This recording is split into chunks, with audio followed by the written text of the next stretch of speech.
மெரிபா paneer soda. I trust மெரிபா. வணக்கம்.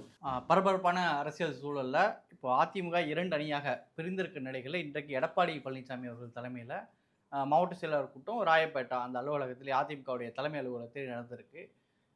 ஒரு செய்திகளில் வரும்போது 87 மாவட்ட செயலாளர்களில் 80 பேர் பங்கேற்றார்கள், 7 பேர் வரலை அப்படின்னு சொல்லி பெரும்பான்மை பேர் அதிமுக பக்கம் தான், அதாவது எடப்பாடி பழனிசாமி தலைமையில் தான் இருக்கிறாங்கன்ற மாதிரி ஒரு செய்தி பார்க்க முடியுது. இன்னொரு செய்தி, செல்லூர் ராஜு, அதே போல் முன்னாள் அமைச்சர் ராஜேந்திர பாலாஜி, ராஜன் செல்லப்பா மாதிரியான முக்கியமானவர்கள், அதுபோல் பெரும்பாலான மாவட்ட செயலாளர்களே பங்கேற்கலை அப்படின்னு ஒரு செய்தி குறிப்புகளும் வருது. இன்றைக்கு அதிமுக தலைமை அலுவலகத்தில் இருந்த மாவட்ட செயலாளர் கூட்டத்தில் இந்த 2 செய்திகளில் எது உண்மை? அதிமுக மாவட்ட செயலர் கூட்டத்தில் எடுக்கப்பட்ட முடிவுகள் என்ன? அதிமுகவை பொறுத்தவரை எடப்பாடி பழனிசாமியினுடைய கட்டுப்பாட்டில் தான் இரட்டை இலை சின்னம் தொடர்ந்து அவரிடம் செயல்பட்டு கொண்டு இருக்கிறது. இந்த மாவட்ட செயலாளர் மந்திரி ஆகணும், இல்லை எம்எல்ஏ ஆகணும், குறைந்தபட்ச கவுன்சிலர் ஆகணும், இரட்டை இலை வேணும். இரட்டை இலையால் தேர்ந்தெடுக்கப்பட்ட பொதுச் செயலாளர் தான் எடப்பாடி பழனிசாமி. மீண்டும் பொதுக்குழு உறுப்பினர்கள் 2500 பேர் கூடி பொதுச் செயலாளரை மாற்ற வேண்டும். அப்படி மாற்றினால் மட்டும்தான் அதிகாரம் மாற்றப்படும். அதுவரை எடப்பாடி பழனிசாமி தான் பொதுச் செயலாளர். 2500 பொதுக்குழு உறுப்பினர்களால் தான் பொதுச் செயலாளர் தேர்ந்தெடுக்கப்பட வேண்டும் என்பதுதான் எம்ஜிஆர் காலத்து சட்ட வரைவு. இப்போ வேலுமணி, விஜயபாஸ்கர், ஹெல்த் விஜயபாஸ்கர், சண்முகம், சிவி சண்முகம், காமராஜ் இவர்கள் தலைமையில் பொதுக்குழு உறுப்பினர்கள் வர மறுத்து விட்டார். நீங்கள் லீமா ரோஸோட பணத்தோடு நீங்கள் பொதுக்குழு உறுப்பினர்களை அணுகியது உண்மை. ஆனால் எந்த பொதுக்குழு உறுப்பினரும் இரட்டை இலைக்கு எதிராக யாரும் வர மறுத்ததுக்கு பிறகு தான் நீங்கள் ஒவ்வொரு மாவட்ட செயலாளருக்கும் லீமா ரோஸுடைய 1 கோடி ரூபாய் கொடுக்கப்பட்டது. அவர்களுக்கு சென்னையில் ஒரு ஃப்ளாட், ஒரு 2 கோடி ரூபாய் பெருமானம் உள்ள ஒரு வீடும் கொடுப்பதாக பேரம் பேசப்பட்டது. ஆனால் எந்த மாவட்ட செயலாளரோ கிளை செயலாளரையோ ஒன்றிய செயலாளரையோ விரட்டி உருட்டி பொதுக்குழு உறுப்பினர்களிடம் கையெழுத்து வாங்க முடியும். இதை நீங்கள் அமைதியாக பார்த்து கொண்டிருந்த எடப்பாடி பழனிசாமி அத்தனை 2500 பொதுக்குழு உறுப்பினர்களும் புதிதாக வேலுமணி தலைமையிலான அணிக்கு ஆதரவு தர மறுத்து விட்டார்கள். இதன் பிறகுதான் போகிற மாவட்ட செயலர் போட்டும், போகிற மந்திரி போட்டும், முன்னாள் மந்திரி எம்எல்ஏ போகட்டும், மீதி இருப்பவர்களை வைத்து மாவட்ட செயலர் கூட்டம் நடத்தலாம் என்பது தான் எடப்பாடி இவ்வளவு தாமதத்துக்கு காரணம். இப்போ 89 மாவட்ட செயலாளரில் 82 பேர் நடந்த மாவட்ட செயலர் கூட்டத்தில் கலந்து கொண்டார். பெரும்பான்மை பேர். ஆமாம் ஆமாம் ஆமாம். யாருமே பங்கேற்கல அப்படின்றாங்களே. செல்லூர் ராஜு, ராஜேந்திர பாலாஜி, ராஜன் செல்லப்பாலாம் பங்கேற்கலங்கிறாங்க. உண்மையாது இல்லை. அதாவது சில முன்னாள் அமைச்சர்கள் உட்பட, அதாவது வேலுமணி, ஹெல்த் விஜயபாஸ்கர், சிவி சண்முகம் உட்பட அத்தனை பேரும் இப்போ எடப்பாடி தலைமையை ஏற்றுக்கொள்ள மறுத்து எதிரணியில் இருக்காங்க. ஆமாம். ஆனால் இவர்களுடைய சட்டமன்ற உறுப்பினர் பதவி தகுதி நீக்கம் செய்ய காத்திருக்கிறது. இப்படி தகுதி நீக்கம் செய்ய காத்திருப்பவர்களை நம்பி யார் போவாங்க? இப்போ 6 மாத காலம் இவர்கள் தொடர்ந்து நீடிப்பார்கள். சபாநாயகருக்கு இவர்கள் 6 மாத காலம் தொடர்ந்து நீடிப்பதற்கு அதிகாரம் உண்டு. அது 1 வருடமும் நீட்டிக்க முடியும். 1 வருடம் கழித்து தகுதி நீக்கம் செய்தே ஆக வேண்டும். ஏன்னா 2 வகையான அதிமுகவினுடைய பை லா சட்ட புத்தகத்தின்படி இவர்கள் சட்டத்தை மீறி இருக்கிறார்கள். ஒன்று ஃபார்ம் 17, இவர் அதிமுக உறுப்பினர். இவர் அதிமுக சின்னத்தில் நிற்பதற்கு பொதுக்குழுவால் தேர்தல் ஆணையத்தால் தேர்ந்தெடுக்கப்பட்ட அங்கீகரிக்கப்பட்ட ஒரு அங்கீகரிக்கப்பட்ட கட்சியினுடைய பொதுச் செயலாளர் என்கின்ற முறையில் இவருக்கு நான் இரட்டை இலை கொடுப்பதற்கு ஒப்புகை அளிக்கிறேன் என கொடுக்குறார். ஆனால் சட்டசபைக்குள்ள பெரும்பான்மை நம்பிக்கை தீர்மானம் நடக்கிற பொழுது இந்த சரத்துக்கு எதிராக வாக்களித்திருக்கிறார். இதே தகுதி நீக்கத்துக்கு அடிப்படை. இரண்டாவது, தேர்தல் ஆணையம் என்ன சொல்லுதுன்னா, நீங்கள் அத்தனை உங்கள் கட்சியில் வெற்றி பெற்ற அத்தனை சட்டமன்ற உறுப்பினர்கள் சேர்ந்து ஒரு கொறடாவை நீங்கள் எடுக்கணும். இது சட்ட விதி. அந்த கொறடா கட்டுப்பாட்டில் தான் நீங்கள் இயங்கணும். இதன்படி கொறடா எதிர்த்து வாக்களிக்க கூறியதை இவர்கள் ஆதரித்து வாக்களித்ததனுடைய விளைவு கொறடா உத்தரவை மீறிவிட்டார். அப்போ 2 வகையான சட்ட கட்சியினுடைய விதி மீறலை இவர்கள் மீறிவிட்ட காரணத்தினால் தகுதி இழப்புக்கு உள்ளாக்கப்படுவதற்கான காரணங்கள் இருக்கிறது. இப்போ சபாநாயகர் இதை நீட்டிப்பதற்கு வாய்ப்பு இருக்கு. சபாநாயகருக்கு நீதிமன்றம் உத்தரவிட முடியும். சரிங்க. இப்போ அதிமுக மாவட்ட செயலர் கூட்டத்தில் எடுக்கப்பட்ட முடிவுகள் என்ன பேசப்பட்டது? இல்லை, அவர்கள் பிரிந்து போனவர்கள் பதவிக்காக பணத்துக்காக கட்சியை காட்டி கொடுத்து விட்டார்கள். ஒவ்வொரு மாவட்ட செயலரும் வீராவேசமாக பேசியிருக்காங்க. ஏன்னா இவர்களால் பாதிக்கப்பட்ட பல பேர் இப்போ புதுசாக மாவட்ட செயலர் போட்டிருக்காரு. உதாரணத்துக்கு விழுப்புரம், கோயம்புத்தூர், புதுக்கோட்டை, இப்படி பல மாவட்டங்களில் புது மாவட்ட செயலர் போட்டிருக்காரு. அந்த மாவட்ட செயலாளர்கள் அத்தனை பேருமே சிவி சண்முகத்தால் பாதிக்கப்பட்டவர்கள், வேலுமணியால் பாதிக்கப்பட்டவர்கள், புதுக்கோட்டை விஜயபாஸ்கரால் பாதிக்கப்பட்டவர்கள். அப்போ அவர்களை போட்ட பிறகு கட்சி அலுவலகம் முழுவதும் இவர்கள் கட்டுப்பாட்டுகள் வந்துவிட்டது.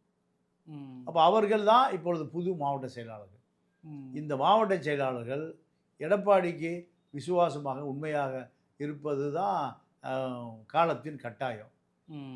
இதை ஒட்டி அரசியல் எதிர்காலத்தில் எடப்பாடியினுடைய கையை வலுப்படுத்துவோம், எதிர்க்கட்சி தலைவராக இருப்போம், எதிர்க்கட்சியை அரசியலை செய்வோம், தாவேகா குற்றம் குறைகளை அந்தந்த மாவட்டத்தில் தட்டி கேட்கணும், இப்படி பல திட்டங்கள் அந்த மாவட்ட செயலர் கூட்டத்தில் பேசப்பட்டது. இப்போ அது அத்தனை பேரும் எடப்பாடி தலைமையிலான அதிமுகவுக்கு கட்டளைக்கு கீழ்ப்படிவதாக, எதிர்காலத்தில் கட்சியை விட்டு போன துரோகிகளை அடையாளம் காட்டப்பட வேண்டும், இரட்டை இலையில் வெற்றி பெற்று அம்மாவுடைய ஜெயலலிதா எம்ஜிஆருடைய மனசாட்சிக்கு துரோகம் செய்தவர்கள் இவர்களை மக்களிடம் அம்பலப்படுத்த வேண்டும். இப்படியான பல திட்டங்கள் அந்த மாவட்ட செயலர் கூட்டத்தில் பேசப்பட்டது. எடப்பாடி முழு அதிகாரம் கொடுத்து மாவட்ட செயலர் கூட்டத்தில் எடப்பாடி கட்சியினுடைய நலன் கருதி எந்த விதமான முடிவும் எடுப்பதற்கு இந்த மாவட்ட செயலாளர்கள் கூட்டம் அவருக்கு முழு அதிகாரத்தை கொடுக்கிறது. இதுதான் அங்கே நடந்த மாவட்ட செயலர் கூட்டத்தில் எடுக்கப்பட்ட முடிவுகள். சரிங்க. இன்னொரு பக்கம் தமிழக வெற்றி கழகத்தை குறித்து சில விஷயங்கள் வரதை பார்க்க முடியுது. சில எம்எல்ஏக்கள் அல்லது இப்போது அமைச்சராக தேர்வு செய்யப்பட்ட சில ராஜ்மோகன், அது மாதிரி அந்த பொண்ணு ஒருத்தவங்க ஜோசியர் குறித்து பேசின அந்த பொண்ணு கனிமொழி, இவங்க எல்லாம் படித்தது ஒன்று, ஆனால் பட்டம் வாங்கின மாதிரி போட்டுருக்காங்க. முதலமைச்சரையே ஒரு ஏமாற்றிருக்காங்க அப்படிங்கிற மாதிரி செய்திகள் போடுறாங்க. இது எந்த அளவுக்கு உண்மைத்தன்மையானது? இல்லைங்க, இப்போது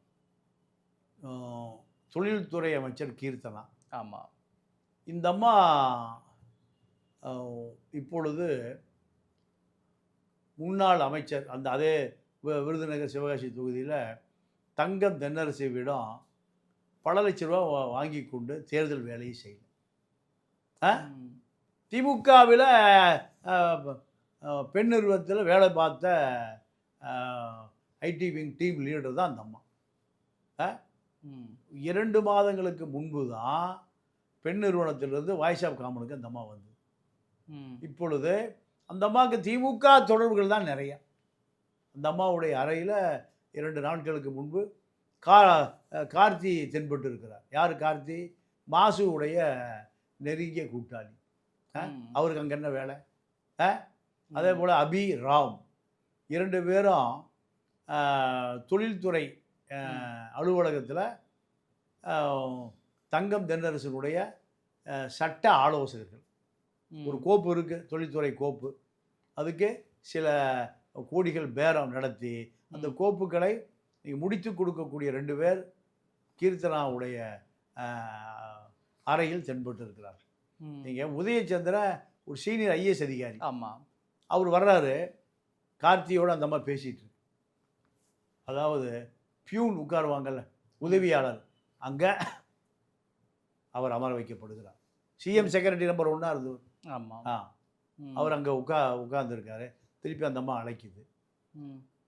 அழைச்சி உங்களுக்கு நான் தேவைன்னா கூப்பிடுறேன், நீங்கள் கிளம்பலாம். மரியாதை நிமித்தம் அமைச்சரை பார்ப்பது தான் ஐஏஎஸ் அதிகாரிக்கான வளமை. கார்த்தியை ஆன்டி ரூமில் அந்த அம்மாவுக்கு சொந்தமான தனி அறையில் அந்த கார்த்தி அமர வைக்கப்பட்டிருக்கிறார். அவர் மாசு இருந்த காலத்தில் மாசுவுடைய நிழல். இப்போ இதெல்லாம் மீண்டும் ஆட்டம் ஆரம்பித்து விட்டது. அதே போல் நீங்கள் டி நகர் பாரதி ராஜா ஆஸ்பத்திரி, அதற்கு நேர் ஏற்ற மாதிரி ஒரு மதுக்கடை இன்னும் நடந்துட்டுருக்கு. அது யாருது? திமுக மாவட்ட செயலாளர் சிற்றரசுடைய கடை, 781 அந்த கடை நம்பர். பக்கத்துலேயே பள்ளிக்கூடம் இருக்குது, ஜெயின் கோயில் இருக்குது, மருத்துவமனை இருக்குது. ஏன் அதிகாரி நடவடிக்கை எடுக்கலையா? அதிகாரி இன்னும் யாருக்கு விசுவாசமாக இருக்காரு? சிற்றரசு மாவட்ட செயலாளருக்கு விசுவாசமாக இருக்கார். அவர் தான் வேட்பாளர், அண்ணா நகர் வேட்பாளர். அப்போ இந்த ஆட்சி உண்மையாகவே தாவேக ஆட்சியா இல்லை திமுக ஆட்சியை தொடர்கிறதா? திருவொற்றியூரில் கள்ளச்சாராயம் விற்கிதுன்னு தாவேக்கனர் போய் ஒரு வீடியோ எடுத்து போடுறான். அங்கே ஒரு ஆய்வாளர் பணிநீக்கம் செய்யப்பட்டார். பணிநீக்கம் செய்யப்பட்டவர் கிரைம் இன்ஸ்பெக்டர். யாரை பணிநீக்கம் செஞ்சுருக்கணும்? எல்லண்டோ. சட்டம் ஒழுங்கு தான் கள்ளச்சாராயம் விற்பதற்கு பொறுப்பு. அப்போ அந்த ஜேசி ஜாயின்ட் கமிஷனர் அதிகாரிக்கு அந்த லாண்ட் ஆர்டர் இன்ஸ்பெக்டர் நெருக்கம். அப்போ முதலமைச்சர் அலுவலகத்தை ஏமாற்றி தவறே செய்யாத கிரைம் இன்ஸ்பெக்டர் சஸ்பெண்ட் செய்யப்பட்டிருக்கிறார். இப்படி திமுக ஆட்சியில் பல ஊழல் பெருச்சாளிகள் மீண்டும் எங்கே தாவேக ஆட்சிக்குள்ளே வந்துட்டாங்க. உதாரணத்துக்கு செங்கோட்டையனுடைய பினாமி சண்முகவேல். இந்த சண்முகவேல் பல கோடிகளை வைத்திருக்கிறார். நீங்களே பல முறை சொல்லியிருக்கீங்க, அவரே 1000 கோடி வச்சிருக்காரு. இப்போ அவர் எங்கே இருக்கார்? போன திமுக ஆட்சி முடிய வரை அன்பில் மகேஷ் பொய்யாமொழி அலுவலகத்தை தென்பட்ட அந்த நபர் இப்போ எங்கே கேட்டார்லாம் சொல்லிக்கிட்டு இருந்தீங்க அவரே. ஆமாம். இப்போ அங்கே எங்கே இருக்கார்? செங்கோட்டையனோடு இருந்து இப்போ லைசன்ஸ் ஒர்க்க ஆரம்பிச்சிட்டார். எனக்கு ஒரு தூத அனுப்புகிறார், சில லட்சங்களை வாங்கிக்கொள், என்னை பற்றி எதுவும் பேசாத சண்முகவேல். அப்போது இந்த லட்சங்கள் எல்லாம் பத்திரிகையாளர் வாயை அடைத்து விடும். ஏன்னா பல பேரை அடைச்சிட்ருக்காரு. இப்போ சமீபத்தில் ஒரு பத்திரிகையாளர் மெர்சிடிஸ் பென்ஸில் சுற்றி தெரிகிறார். ஒரு பத்திரிகையாளர் டிபேட்டுக்கெல்லாம் வருவார், பேரை மக்கள் தெரிஞ்சுக்கிட்டு. மெர்சிடிஸ் பென்ஸ் ஏது அந்த காசு? அப்போது திமுகவில் இருந்த அதே ஊழல் அதிகாரிகள், ஊழல் நபர்கள், ஊழல் பத்திரிகையாளர்கள் பூரா தாவேகா பக்கம் திரும்பி விட்டார். தாவேகால மீண்டும் ஊழல்வாதிகளுடைய கூடாரமாக, ஊழல்வாதிகளுடைய உச்சகட்ட பட்டறையாக மாறியிருக்கிறது. இது இந்த புதிய அரசுக்கு கண்டிப்பாக இது நல்லதல்ல. சரிங்க. இப்போ இன்னொரு பக்கம் திருச்சி கிழக்கு விஜய் அவர்கள் ரிசைன் செஞ்சிருக்கிறாரு. விரைவில் அது தேர்தலுக்குள்ளே வரும். அதில் ஸ்டாலின் போட்டிடுவாருங்கிறாங்க, திருமாவளவன் போட்டிடுவாருங்கிறாங்க.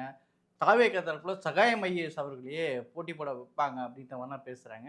இந்த திருச்சி கிழக்கில் அதாவது தாவேகா சகாயம் அவர்களை எப்படியாவது அரசுக்குள்ளே கொண்டு வரணும்னு நினைக்குதா? சகாயம் அவரை அக்செப்ட் பண்ணுவார் முதல்ல? இல்லை, அது எந்த விதமான ஆதாரமும் இல்லை. இப்போது சகாயம் அவர் எம்எல்ஏவோ எம்பியோ இதுக்கு முன்பு இருந்ததில்லை. அவர் ஒரு நேர்மையான அதிகாரி. அந்த அதிகாரியை எங்கே வச்சிருக்கணும்னா முதலமைச்சர் அலுவலகத்தில் அவருக்கு பணி கொடுக்கணும். நீங்கள் ரொம்ப கரப்ஷன் போர்ட்போலியோ எது, பிடபிள்யூ, ஹைவேஸ், நீர்வளத்துறை, கனிம வளத்துறை, மின்சாரம், இதுதான் ஹைலி கரப்ஷன். ஆமாம். நீங்கள் அறப்பூர் ஜெயராமனை கூப்பிட்டு பேசணும். 250 வழக்கு நிலுவையில் வச்சுருக்கார். அத்தனையும் ஊழல் ஊழல் ஊழல், அத்தனை 1000 கோடி ஊழல். நீங்கள் அதையெல்லாம் கண்டுகொள்ளாத இந்த அரசு சகாயத்துக்கு எம்எல்ஏ ஆகிறதுனால என்ன நன்மை நடந்துருப்போம்? சகாயம் அதை விரும்ப மாட்டார். சகாயம் எம்எல்ஏ வேணும்னா ஒத்த கால் நிற்கிறாரு அல்ல, அவரை ஓய்வில் இருக்கார். விஆர்எஸ் கொடுத்துட்டு வந்திருக்காரு. ஐஏஎஸ் பணியாற்ற முடியாமல் கடைசியாக காதி போர்டு சேர்மனாக இருந்தார். பணியாற்றவே முடியாமல் படித்து கஷ்டப்பட்டு ஐஏஎஸ் இப்போ பதவியை விஆர்எஸ் கொடுத்துட்டு போறாரு. கனிமவளத்துறை அந்த மதுரையில் பெரிய ஆய்வு சுடுகாட்டில் படுத்து கிடந்து அந்த ஒரு பெரிய ஆய்வு அந்த விசாரணை 1 லட்சம் கோடி ஊழல். அதை இந்த அரசாவது வெளியிடுமா? வெளியிடாது. நீங்கள் அத்தனை தரகர்களும் அவ்வளோ பேரும் இந்த ஆட்சி வராண்டாவில் சுற்றுறான். இந்த ஆட்சி வராண்டாவில் சுற்றுறான். ஏன்? ஊழல் செய்வதற்கு. கண்டிப்பாக தப்ப முடியாதுங்க. முதலமைச்சர் விஜய் இந்த ஊழல்வாதி அத்தனை லைசன்ஸ் புரோக்கர்களும் எல்லாம் எங்கே வந்துட்டான்? தலைமைச் செயலக வராண்டாவில் சுற்றி திரிகிறார்கள், அமைச்சர் அறைகளில் சுற்றி திரிகிறார்கள். திமுகவில் சுற்றின அத்தனை சட்ட விரோதிகள், சமூக விரோதிகள், மணல் கடத்தல்காரர்கள், கனிம வள கடத்தல்காரர்கள் பூரா அமைச்சர் அறையில். கீர்த்தனா அறையில் கார்த்திக்கு என்ன வேலை? இப்படி தான் தெரிஞ்ச செய்தி, தெரியாமல் பல செய்தி இருக்கு. இதெல்லாம் கண்டிப்பாக இன்னொரு திமுகவினுடைய நீட்சியாக இருக்குமே தவிர இது கண்டிப்பாக தாவேக்காவாக இருக்காது. இப்போ இன்னைக்கு ஸ்டாலினை இப்போ பேச ஆரம்பிச்சிட்டார், கவனிச்சிங்களா? ஆமாம். சீமான் ஊழல் ஆரம்பங்கிறார். காரணம் எதிர்க்கட்சி வேலையை பார்க்க ஆரம்பித்து விட்டார்கள். இதையெல்லாம் விஜய் தாங்குவாரா என்பதை கவனமாக அரசை நகர்த்த வேண்டி இருக்கிறது. அரசு கவனமாக நடத்தப்படவில்லை என்றால் ஊழல்வாதி யார், எத்தனை கோடி கொடுப்பா, எங்கே கொடுத்தா, எப்போ கொடுத்தா, எல்லாம் பல திமுக அரசுக்கு தெரியும். திமுக அரசை தாங்கி பிடிக்கிற திருமாவளவன் இப்போ விட்டுட்டு எங்கே போயிட்டார்? தாவே பக்கம் போயிட்டார். எதுக்கு மாற்றி மாற்றி பேசிக்கிட்டு இருக்கிறாரு? இல்லை, அவருக்கு திமுகவும் மிரட்டுது, தாவேக்காவும் இந்த அந்த ஐவரணி அவ்வளோ தாவேக்கா பக்கம் போயிட்டாங்க. ஆளூர் ஷானவாஸ், வன்னியரசு, ரவிக்குமார், சிந்தனை செல்வன் எல்லாம் எங்கே போயிட்டாங்க? இனி எதிர்காலத்தில் தாவேக்கால இருந்தால் தான் எம்பி ஆக முடியும். ஷானவாசுமா? ஆமாம், தாவேக்கா. அவரு ஷானவாசுடைய ட்விட்டர் பக்கத்தை போய் பார்த்தேன். முதல்ல எப்படி இருக்குன்னா, விடுதலை சிறுத்தைகள் கட்சி எம்எல்ஏ, அதுக்கப்புறம் வந்து என்ன பொறுப்பில் இருக்கிறோ அதை போட்டு இருக்கும். இப்போ ட்விட்டரில் பார்க்கும்போது வெறும் ஆளூர் ஷானவாஸ், கட்சி பேர் கூட இல்லை. அப்போ இப்படி தாவேக்காக்கு போவார்? இல்லை, அதாவது திமுகவில் எந்த பலனும் இனிமேல் இல்லை. திமுகவில் 25% வாக்கு வங்கி இருக்குது. முஸ்லீம் வாக்கு வங்கி 15% உருவிட்டிங்கன்னா 10% தான். திமுகவுக்கு எதிர்காலமே இல்லை. நீங்கள் எந்த கூட்டணியும் இல்லாமல் அதிமுக 25% வாங்கியிருக்கு. அப்போது முதல் ரவுண்டில் அதிமுக தான் இருக்குது. இரண்டாவது ரவுண்டில் முதல் ரவுண்டில் தாவேக்கா இருக்குது. இப்போ இவர்களெல்லாம் தாவேக்க பக்கம் போனால்தான் எதிர்காலம் இருக்குன்னு முடிவு பண்ணிட்டாங்க. வன்னியரசு புதிய தலைமுறை பேட்டியில் திமுகவும் அதிமுகவும் ஒன்றிணைய வேண்டுங்கிறார். கவனிச்சிங்களா? அப்போ சீச்சி இந்த படம் புளிக்கும். இப்படி போயிட்டுருக்கு. ஆனால் திரும்ப எப்படியாவது உதயநிதிக்கு பின்னணியில் நீங்கள் இருக்கணும்னு நீங்கள் கடுமையாக ஸ்டாலின் உதயநிதியை காப்பாற்றுகிற கேடயமாக, தலித்து கேடயமாக திரும்பவை நினைக்கிறார். ஆனால் திரும்ப நீங்கள் இந்த பக்கம் போகாமல் அந்த பக்கம் போகாமல் எந்த பக்கம் போக முடியாமல் ஐவரணி ஒரு திட்டம், இவர் ஒரு திட்டம், இப்படி ஸ்டாலின் சொல்வதை கேட்பதா, இப்படி பல திணறல், எதுவும் தெளிவாக முடிவெடுக்க முடியாமல் சிக்கி திணறுகிறார். காலம்தான் பதில் சொல்லும். சரிங்க, பல்வேறு விஷயங்களை பகிர்ந்துட்டீங்க. கருத்துக்கு நன்றி. நன்றி, வணக்கம். மெரிபா பன்னீர் சோடா.